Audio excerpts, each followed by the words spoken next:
Be a part of the best pro wrestling podcast today by supporting the Going In Raw Patreon. You can enjoy access to the live taping of the show, exclusive merchandise, and patron-only episodes, and so much more. Support Going In Raw today. Click the link in the description.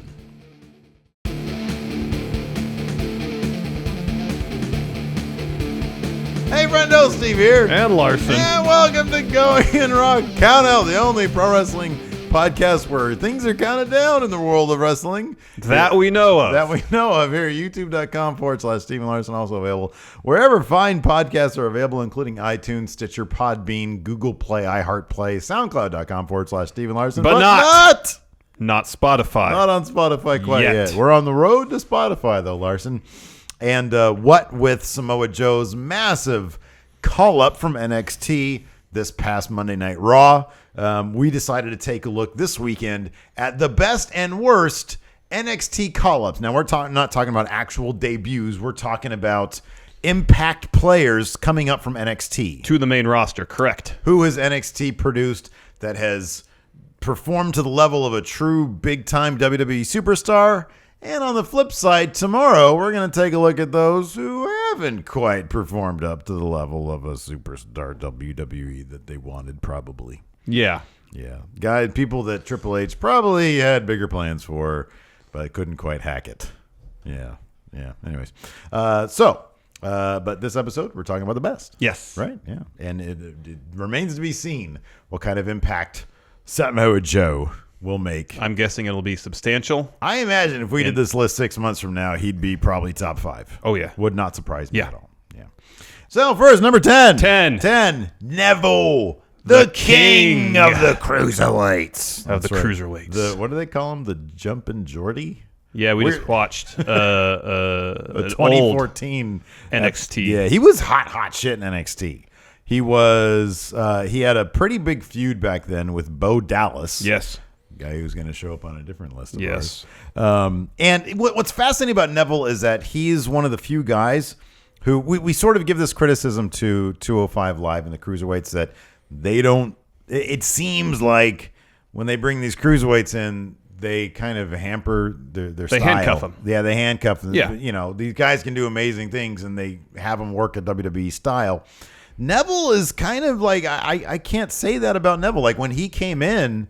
Like, he's doing all sorts of flying crazy stuff. And it's interesting to me that his style has been able to translate to the WWE style. Well, I think part of it, too, is when he was called up, they packaged him as the man that gravity forgot. Right. Which kind of necessitated him sticking to the high-flying style. Kind of interesting that they would you're right, they sort of package a guy based on a style that they kind of don't let a lot of other people do. I know. That's interesting to me. And now, after his heel turn, he really doesn't do a lot of that stuff anyways. Okay, well, here's the fascinating thing about Neville, too, is that, and it makes me wonder if they ever considered him being a heel in the first place, or if because of his moveset, they always figured he'd be a face. Yeah.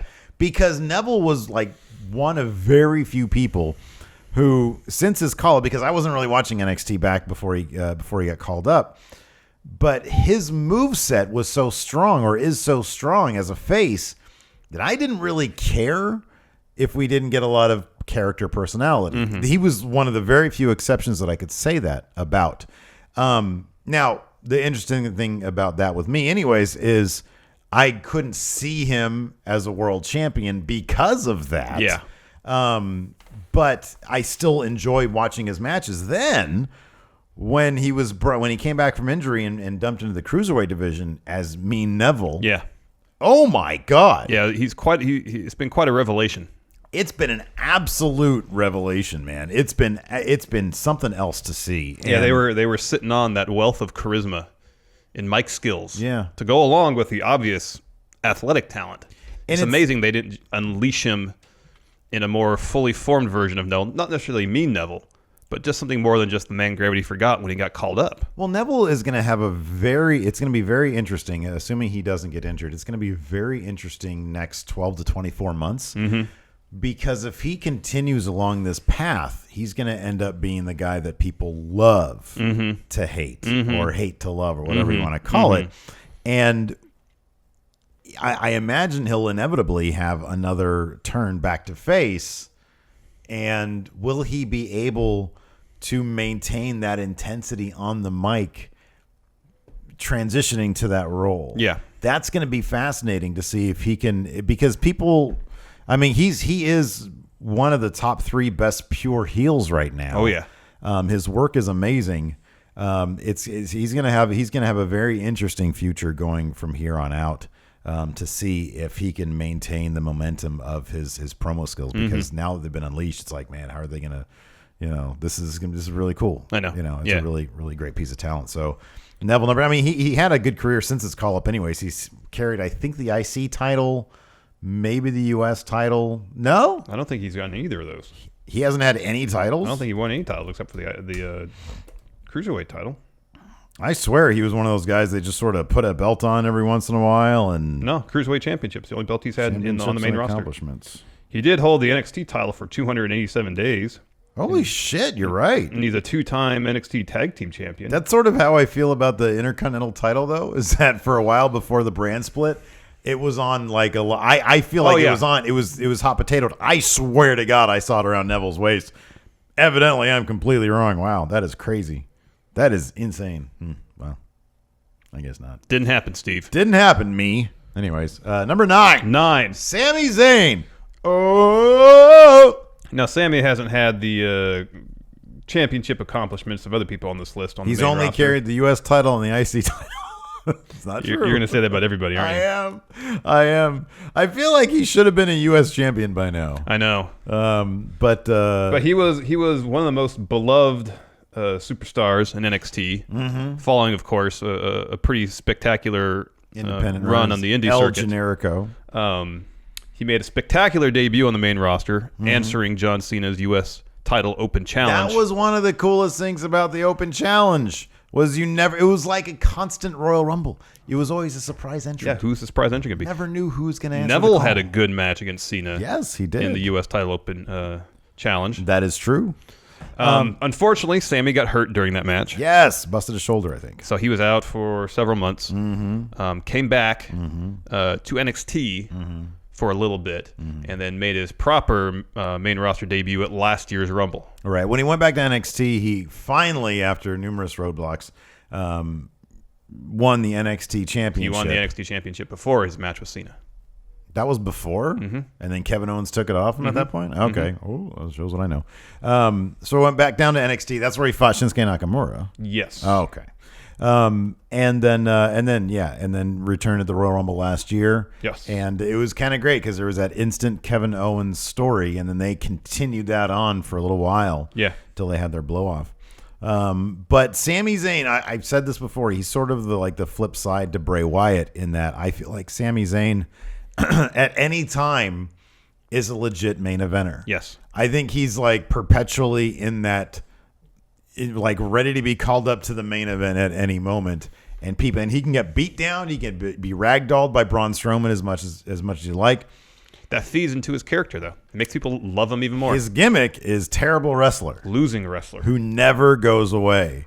But people just inherently want to like Sami Zayn. He has that infectious good guy personality. And he's very relatable. And he's Daniel Bryan. To me, he's Daniel Bryan 2.0. Like there's so many parallels there across the board that I do not see. Barring injury, there is no way this guy won't carry the Universal title or World Championship at some point in the next couple of years. Yeah. That's going to happen. Yes. It took Bray Wyatt a couple of years, but he's probably going to hold it this year. Same with Sami Zayn. I kind of feel like they're obviously completely a 180 in terms of their personality and characters, but career trajectory. I feel like it's kind of similar. It's like you can never count Bray. You can job Bray Wyatt out. You can never count him out. He's kind of a guy who eats jobs. We'll talk about Bray Wyatt in a second here. Yes. But Sami Zayn is the kind of guy, he eats pins and he'll just keep on coming back at you. And people love that underdog. Yep. It's a struggle. His entire gimmick is struggle. Yes. Something that we've said Roman Reigns needs to learn from. Very much so. Number 8. Bray Wyatt, man. I feel like you already used most of your material for a Bray Wyatt entry with Sami Zayn. Oh, I can talk about Bray Wyatt all day. Yeah. Let's talk about Husky Harris for a second. Okay. Talk about a guy who is able to so completely transform his character that with the exception of a few idiots in the crowd towards the beginning of his re-debut as Bray Wyatt, chanting Husky Harris, he eliminated all that because he is arguably the best mic worker in the company right now. I mean, there's a couple up there with him. Yeah. But yeah, I mean, this is a dude who is Husky Harris, just a regular hoss. Part of the Nexus, right? The new Nexus. Sorry, the new Nexus. Yeah. And when they did absolutely nothing with him, shipped him back to NXT. And the Bray Wyatt gimmick is inspired by Waylon Mercy, right? Mm-hmm, yeah. The old Dan Spivey character. I guess from the 80s, I think. Well, I think even that was sort of inspired by De Niro. Oh, in Cape Fear? In Cape Fear. So it must have been later than the 80s. Yeah. I think, I don't, honestly, I don't know the story there. I think that, I don't know. I have no idea. But there are obvious parallels between both of them. Yeah. So, but, went back down to NXT, completely rebranded as a sort of weird cult leader-ish type guy, whose promos were quite a bit darker, I think, in NXT than they are now. Sorry, I mean to interrupt you. Spivey debuted the Waylon Mercy gimmick in '95 in WWF. As a character based on De Niro. On Max Cady from Cape Fear, yeah. Okay, there you go. But I think I haven't seen a lot of Bray Wyatt's work in NXT, but from what I remember, it was kind of a bit darker than it is now. Mm-hmm. He was a bit more of a cult leader than like a supernatural figure. Yeah, I believe. So he had his main. They had the Wyatt family had their main roster debut in when was it? Well, the first vignette started airing May 27th of 2013. 13. Okay, and then on July 8th.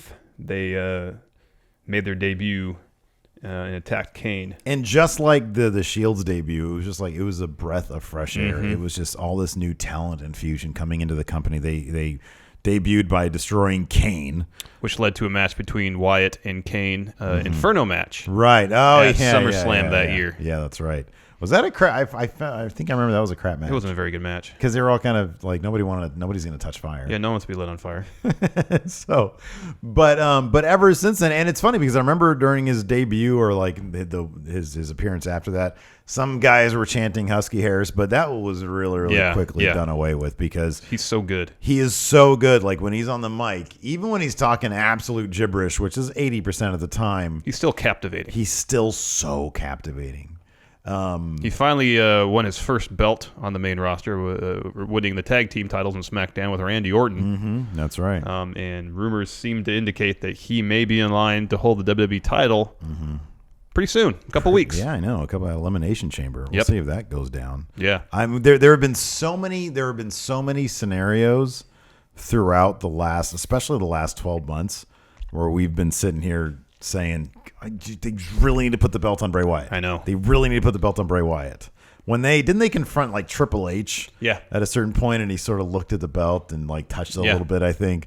It was so good. And just, man, like the number of stories they can tell with the world title, the top prize in wrestling, and Bray Wyatt. Well, remember his feud with Cena, and granted, it didn't end up in his favor, Bray's favor, that is. But their WrestleMania match, WrestleMania 30, that was a really good story they told. Yeah, it was. Yeah. And the only thing wrong with that match was the fact that Cena won. Right.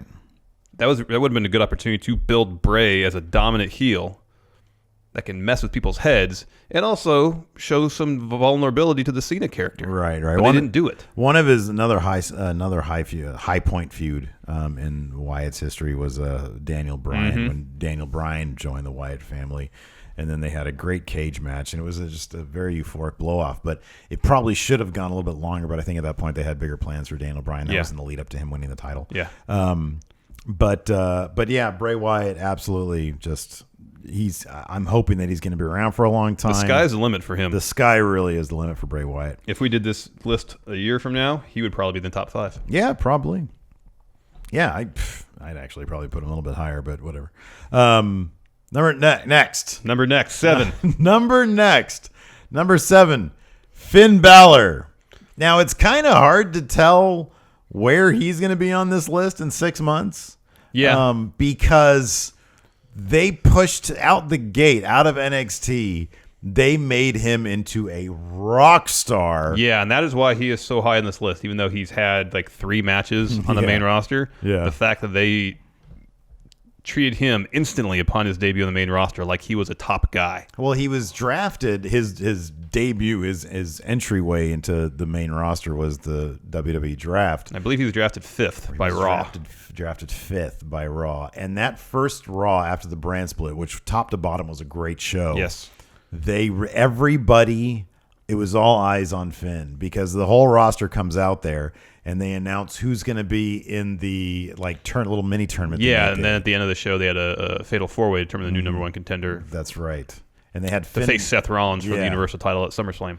And when he stepped forward, he just owned everything because that's what happens when you have a guy who's worked in New Japan for so long, who's worked around the world for so long. He knows how to take a crowd of 15,000 people and own them all without saying a word. And so when he came up, he had number 1. He was kind of the face behind the NXT going to another level, because Triple H had brought in him, Kevin Owens, Sami Zayn. I mean, Sami Zayn was way before that, but and Hideo Itami. Yes, all around Kevin Owens, those 3 around the same time. And Finn, they sort of almost immediately placed as their focal point. Yeah, and so was him, and he had some great battles with Samoa Joe, and then he took on Shinsuke Nakamura.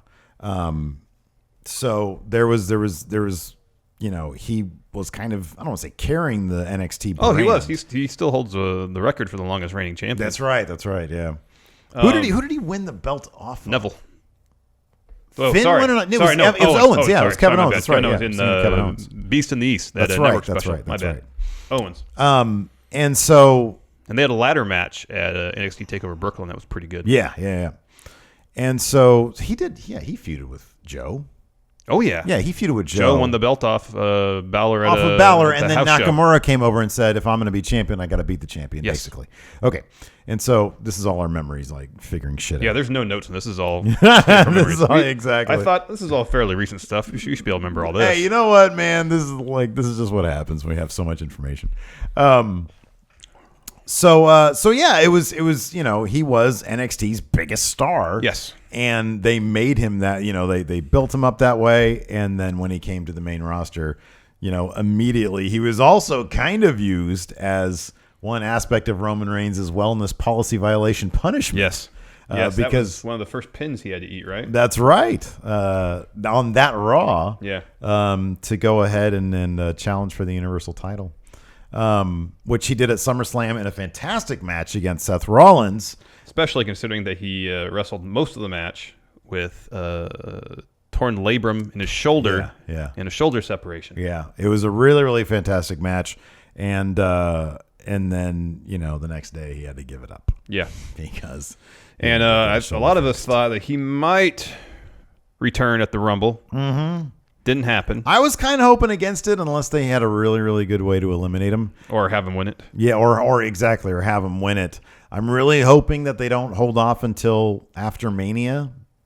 But given that he didn't show up last night on Raw, I mean, maybe if he shows up on the Raw after Fastlane, or maybe if he shows up at Fastlane, then there you go. But I don't know. I would find it hard to believe they would wait till Mania, or they would not pull the trigger on him being at Mania. I know. But at the same time, we have no idea what his medical status is. I know.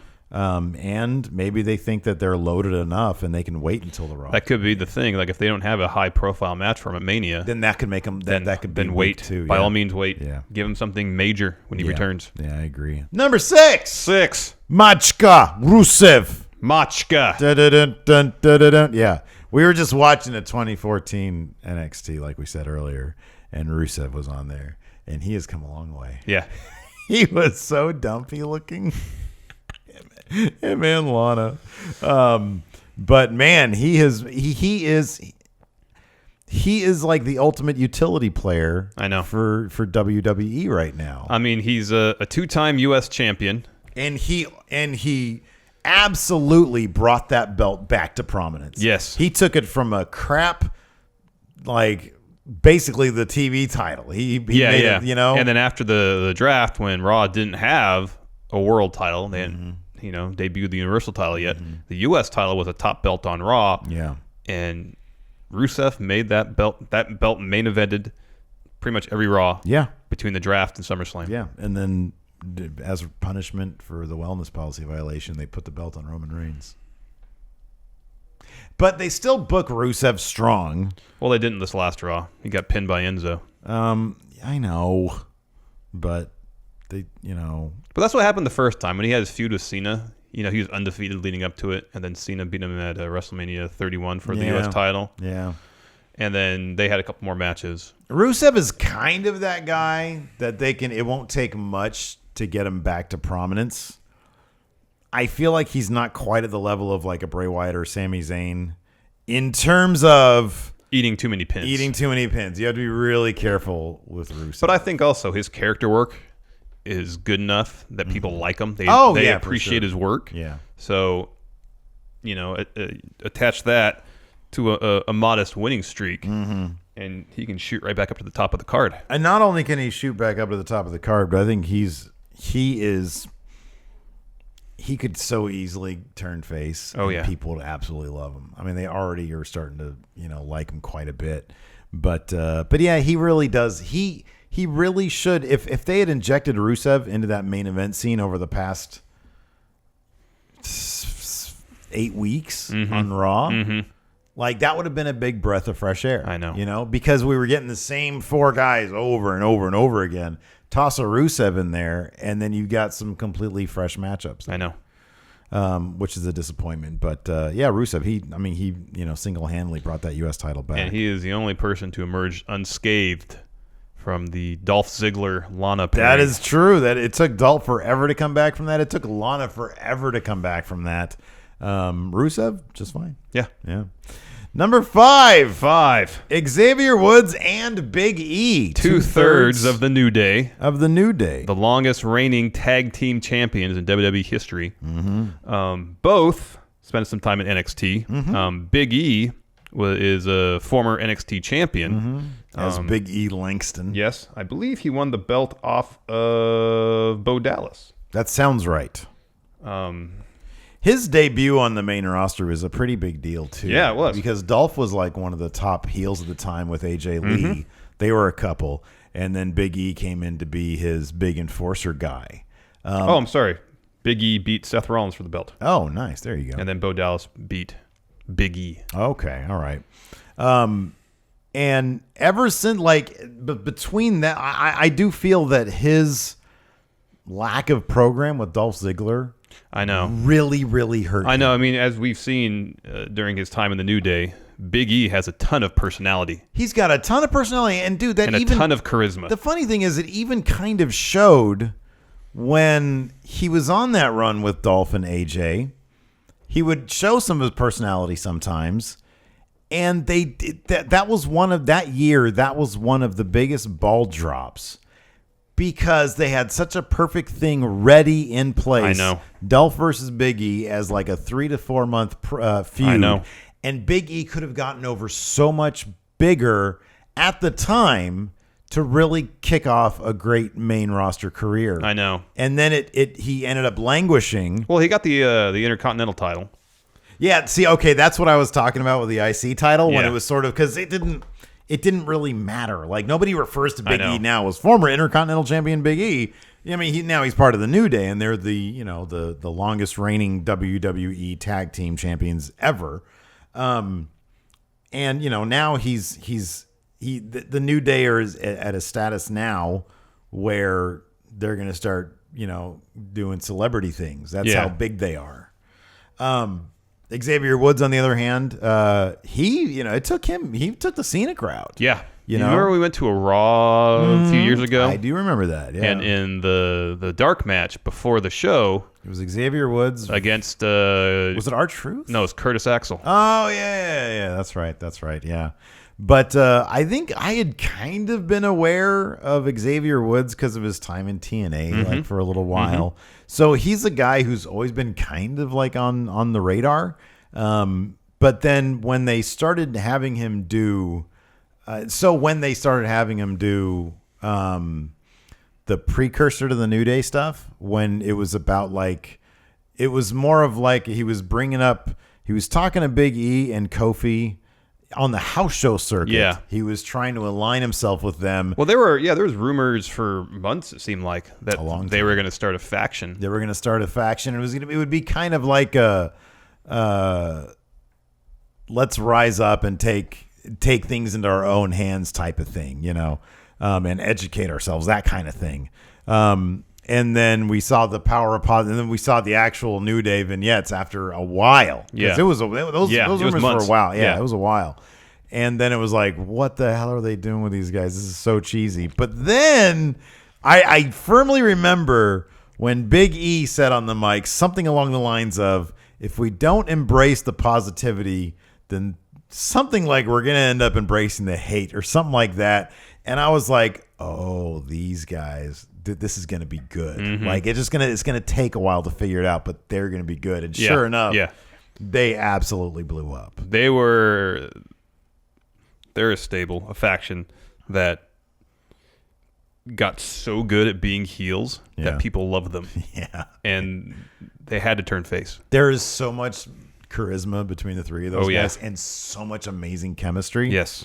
It's a shame they're being assholes with Titus O'Neil these days. They weren't even on Raw last night, though. No. It's weird.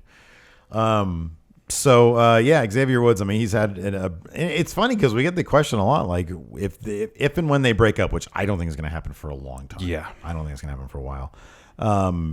Who's going to have a bigger solo career? I always say Xavier Woods just because we haven't seen what a real solo career from him is going to look like since he's had success. Yeah. But Big E, I think he's got a pretty big ceiling as well. Yeah, he does. Kofi's a little old. We've seen him in a solo and he's career. had, he's had quite a bit of single success. He's won the Intercontinental Championship. Yeah, exactly. So, yeah. All right. Number 4. Sasha Banks, the boss. Yeah. That's right. I mean, she had, one of the best rivalry, or the best rivalry, the best rivalry of year. 2016. Her and Charlotte. Yeah. She was a major part of the whole like women's revolution thing when it debuted. I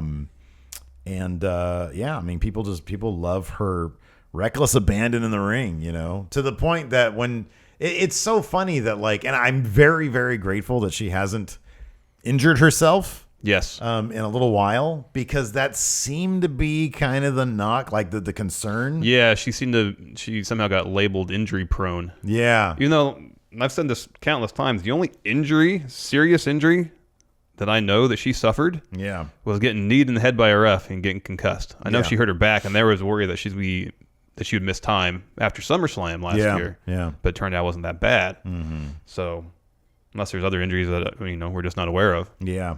But it seemed following that concussion that's when you started hearing that Vince was worried about her injury history. Mm-hmm. But it's like, how can you hold that injury against her? She just got kneed in the head by a ref. Yeah, no, exactly. But anyway, she's put on some spectacular matches, both in NXT and WWE. I mean, who can super over with the crowd? Yeah, who can forget her awesome match against Bayley? NXT Brooklyn, fantastic in 2015. Mm-hmm. And then, of course, the first Iron Man match featuring female participants. Yes, the following takeover against Bayley. That was a great match. Sasha held the NXT Women's title for 192 days. Oh my goodness! In 2015, and I believe won the WWE or the Raw Women's title 3 times this past year. And it was some match between her and Charlotte, I think, in NXT that, according to Meltzer, anyways, that led Vince to believe that with the women's division can draw money again.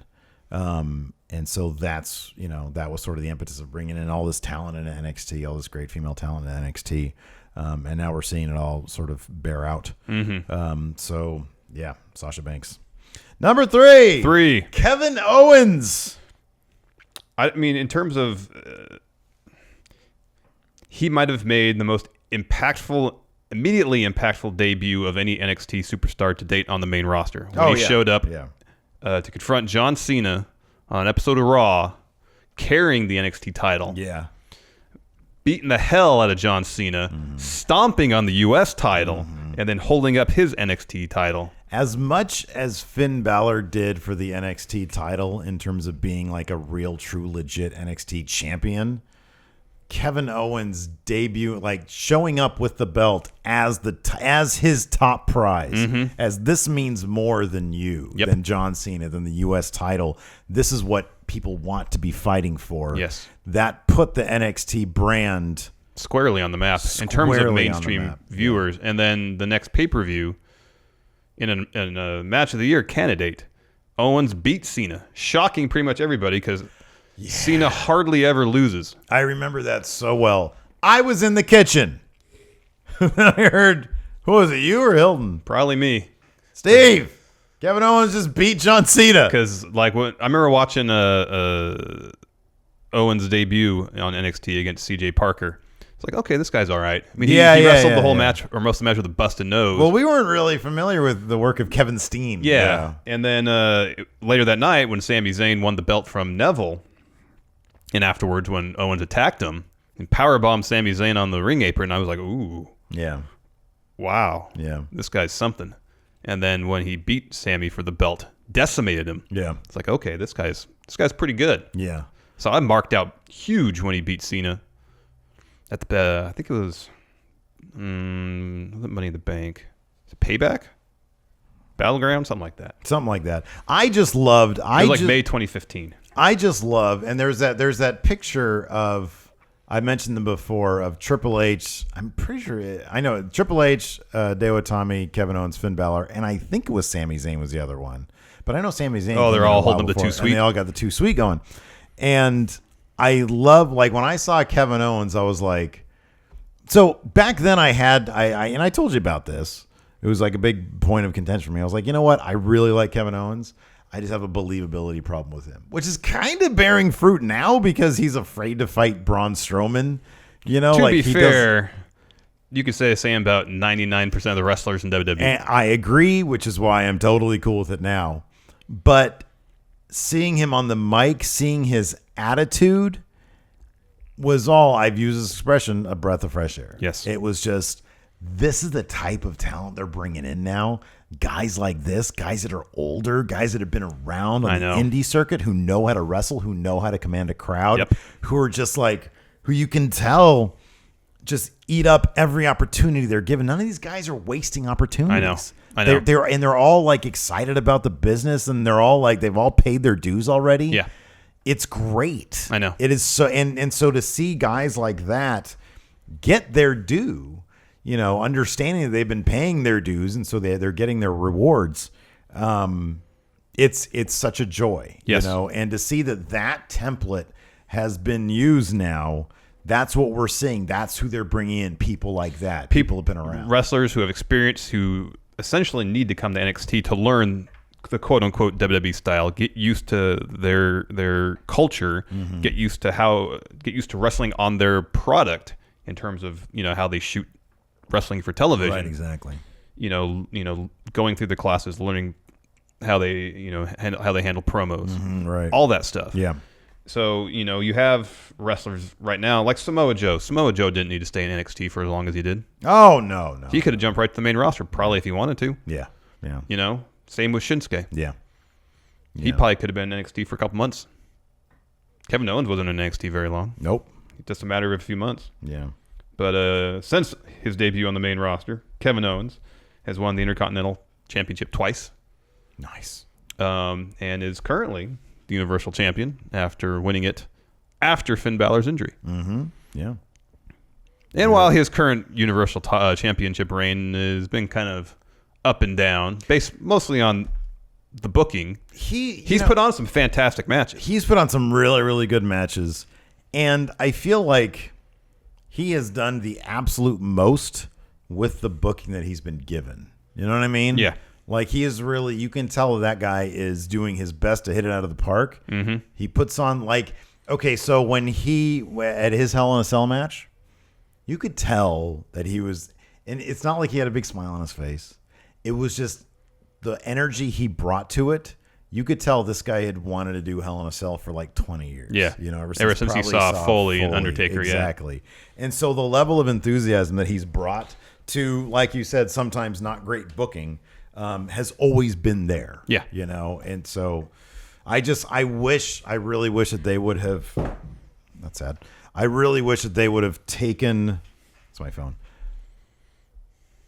his initial sort of his main character trait of being an opportunist. Yes. And picking his battles. But once he's in that battle, knowing how to win. Mm-hmm. I wish that they had taken that and applied that to his Universal title run.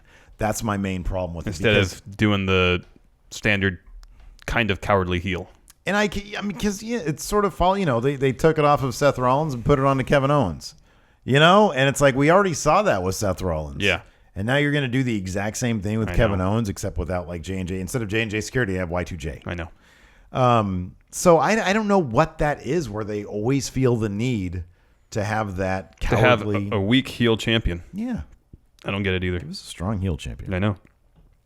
Number two. Speaking of which, Seth Rollins and, to a lesser degree, Roman Reigns. Seth Rollins, the very first NXT champion. That's right. And Roman Reigns was in NXT for a spell, but he didn't really make an impact in NXT all that much. I don't think so. No, he wasn't in NXT very long. It was kind of just in the lead up to the Shield. Yeah. So, I mean, and was Dean Ambrose in NXT at all? Or was he just an FC? Yeah, he was. I know he was an FCW. He was an FCW, but I think when Rollins and Reigns were both in NXT, remember that time when Ambrose was having a thing with Foley? Yeah. Okay. So from what I understand, I did a little bit of research on Ambrose to make sure that he wasn't in NXT. It sounds like he just wrestled a few house shows. Oh, that's interesting. But apart from after the Shield debuted on the main roster, they crossed over a little bit until Seth dropped the title. Okay. To Big E, and after that they were full time on the main roster. Okay, good to know. So yeah, I mean, Seth Rollins, look, he main evented 15 straight pay-per-views. He was the world champion for a very long time until he literally couldn't. He got injured. Oh yeah, I mean, Reigns was on NXT for a matter of like 3 weeks. Oh really? Okay, then yeah, this is Seth Rollins. Before, yeah, he made his debut on NXT on Halloween 2012, and then the Shield made their TV debut on November 18th. Oh wow, okay. So about 3 weeks. Yeah, so less than 2.5 weeks. Even there. So this is all Seth Rollins. Okay, yeah, this is Seth Rollins. Yeah, I mean, he's been, I mean, basically the face of the company. Like when Cena's not around, it's sort of Seth Rollins. Mm-hmm. His run with the WWE title after winning it in spectacular fashion, cashing in his Money in the Bank briefcase at WrestleMania 31. Yeah, which we were there for. Which was fantastic. Like that's how you leave. Remember the euphoric high we were on? I know. When we were leaving, we couldn't stop marking out. We couldn't stop talking about it and thinking about it. That's how you end a WrestleMania like that. Yeah, and that's how you make a star. Mm-hmm. Exactly. And earlier in that same show, Seth Rollins lost to Randy Orton, but still in spectacular fashion after Randy reversed the curb stomp into an RKO. Which was insane. Yeah. Yeah. And while Seth did the cowardly heel thing during his title run, he did a great job. He was fantastic. Put on the best matches. Yes. You always know you're going to get. And even 4 weeks ago through whatever it was on Raw with him and Kevin Owens, that was an Attitude Era level match. That was a pay-per-view level match. It was fantastic. Their Hell in a Cell match was really good. Their Hell in a Cell match was really good. It's just been a matter of his face turn not having been executed properly. And I think that's mostly because Triple H just wasn't around. Yeah. They had to just buy time until WrestleMania season. And he does seem to relish. I mean, when he was a heel, he seemed to relish that so much. Mm-hmm. But now that he has something to do, perhaps we'll get a firmer grasp on who he is as a face. Yes, I remember besides threatening to beat up children, his days as the architect of the Shield. Mm-hmm. I mean, I think we can both agree, or we did agree at the time back then, that we both thought Dean Ambrose had the highest upside. Yeah, totally. Because he was great on the mic. Yeah. He was okay in the ring. Yeah. It seemed like that guy had star written all over him. And we both thought, Seth is good. He's really athletic. But his mic skills didn't really get a chance to shine through as much as Ambrose did. Yeah. And it's not even close. Seth is the biggest star of the Shield. Absolutely. It's not even close. Not even close. I agree. It's not even close. Have you ever watched the documentary they did in Seth? I watched like the first, 15 minutes of it or so. It's good. Yeah, no, I want to check the rest of it out. I forget why I stopped watching it. I forget. I don't know. Sure, it was great. So, not enough time to watch everything. I'm like, 15 minutes of this. I'm an expert now. Okay. All right. Number one. Charlotte. She's been the most dominant. She has basically become the foundation for an entire division. Yes. She's more or less, apart from a few losses to Sasha, held the women's title for the better part of a year. Yeah. Before there was the women's title, it was the Divas title. Yeah. So she's one of the top, I would say one of the top 3 best pure heels the company has. Yeah. She's won, 15 straight pay-per-view championship matches? Yeah. That's an impressive streak. Yeah. Had feud of the year last year with Sasha Banks. Yep. Was in the first female Hell in a Cell match. You guys all know this is nothing, no news. But, without Charlotte, the women's division really would be... She's the anchor. She's the anchor. Yeah. It would be a lot more hit and miss without Charlotte. With Charlotte, you always know you're going to get somebody who's going to give everything they have in every single match that they're in on the big stage. Charlotte is grade A. She had a 259-day reign as NXT Women's Champion. Gee whiz. I know. And again, it was a match between her and Sasha that led Vince to believe that he can make money off the women's division with good wrestling. And let's go back to their match on Raw, where the Falls Count Anywhere match, where according to the Wrestling Observer newsletter, the ratings spiked. Yep. For their main event. Yep. And it seemed proof positive that women's wrestling can draw now. Yeah. It is such an interesting parallel that between the women's wrestling and the WWE and the emergence of women's fighting on UFC, that is a massive draw now. Yeah. And according to some metrics, outdraws the men. Yeah. It's they're really great characters, putting on really good stories, and putting on really great matches. Putting on really, really great matches. That moonsault's something else, man. Especially when she does a corkscrew moonsault. Yeah. And we met her, and I started having a stroke when I was talking to her. Yeah, we had a hard time asking questions. I know. I don't know what happened. I don't know either. Charlotte. I mean, we had a long day the day before, travel-wise. Maybe that had something to do with it. It could be. I had no idea. Between that and maybe a little bit of nerves. Yeah. Oh my God, I hate thinking about it. I had to make him edit it. I was like, dude, I can't do this. You have to do it. And I said, fine, I'll do it. No problem. Yeah. And then watching it, I started getting really self-conscious about it.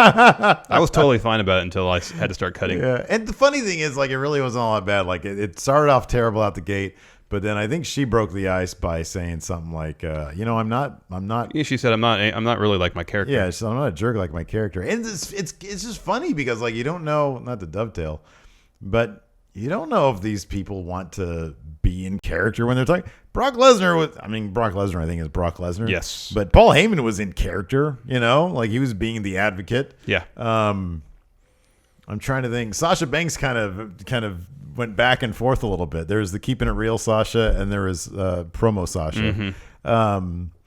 And so, but with Charlotte, she was just cool. She was a Charlotte, and it was like, oh, okay, I can just talk to you like a person now. Okay, cool, right on. And then it was fine. Yeah.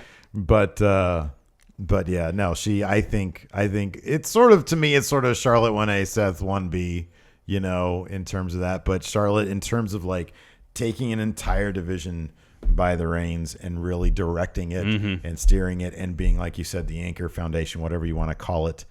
She has really just embraced it. And it's it hasn't always been perfect. There's been a couple bumps along the way, but by and large, and you could just see her improve week after week as well. Yes. Just becoming, and it's I have no idea when all is said and done what's going to be said about Charlotte, but she's still relatively new to the business, if I remember correctly, too, right? It's going to be, when does it say her debut was? 2012. 2012. It's when she signed a developmental deal with WWE. Yeah. Yeah, she's only 30 years old. Yeah. Bayley could be on this list too with a little bit more time. See what happens at Mania. Yeah, I think if we did this list in 6 months, Bayley would probably be in it. Yeah. So yeah, anyways, that's it. That's our top NXT call-ups. Let us know what you guys think. Oh, we should let's name some honorable mentions here. Oh yeah, we got some honorable mentions too. Contenders. Speaking of Bayley, honorable mention. Yeah. Paige. Oh, that's right. Yeah. If Paige had a much better 2016, yes, she might be on here. probably would be on here. I imagine she would be. American Alpha. Yes, they're not on the worst list. Well, they're the tag team champions on SmackDown. Yes. I'll put it this way: American Alpha, with the abruptness with which they came up, they've done pretty well. Also, Alexa Bliss. Oh, yeah. And Becky Lynch. There's actually a lot of contenders for this list. It was a hard time coming up to just paring that list down to 10. Yeah. But find out who doesn't belong on this list tomorrow, because we made a list of those particular wrestlers as well. Yes. People who might have needed a bit more time. Probably need more time. In NXT.